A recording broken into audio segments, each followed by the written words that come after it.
Maintenant, c'est là où ça devient intéressant et je vais vous partager quelques autres expériences, étudiées de, plein de différents scientifiques. Une première, on va prendre une expérience qui a été, faite, en 2017, qui a été énormément réutilisée, notamment par Barbara Dvorsky, dans ses travaux. Ce qu'on a réalisé, on a pris plusieurs personnes et on leur a demandé, de faire des calculs mentaux, des, espèces de calculs rapides, un peu comme ce que je vous l'ai fait faire. Des étudiants, il y a eu d'autres expériences qui ont été faites aussi pour des adolescents ou pour des adultes, mais globalement différentes personnes étaient amenées à, faire des calculs mentaux. D'autres étaient amenées à, partager et à répondre à, des questions un peu philosophiques.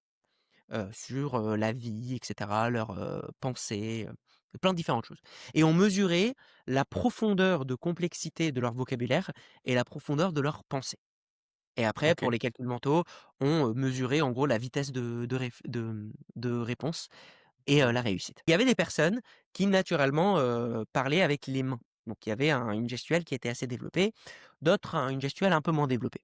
On prenait une baseline et on mesurait en gros à quel point, les personnes qui parlaient avec les gestes ou sans gestes, réussissaient à faire leur exercice. Maintenant, c'est là où ça devient intéressant. Les personnes qui avaient une gestuelle assez forte, on leur a figé leurs gestes.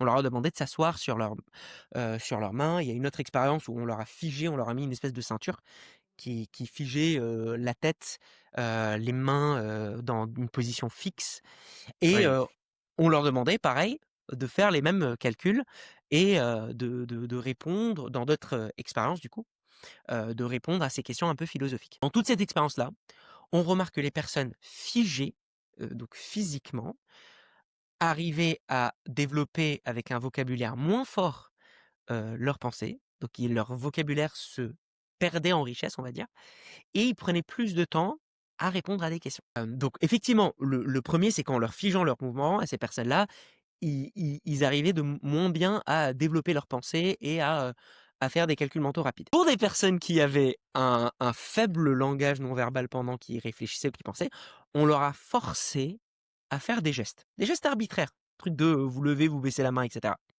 et ben, ça a accéléré leurs pensées et OK, ça impressionnant. a enrichi leur discours. Ce OK. qui est assez Le dingue.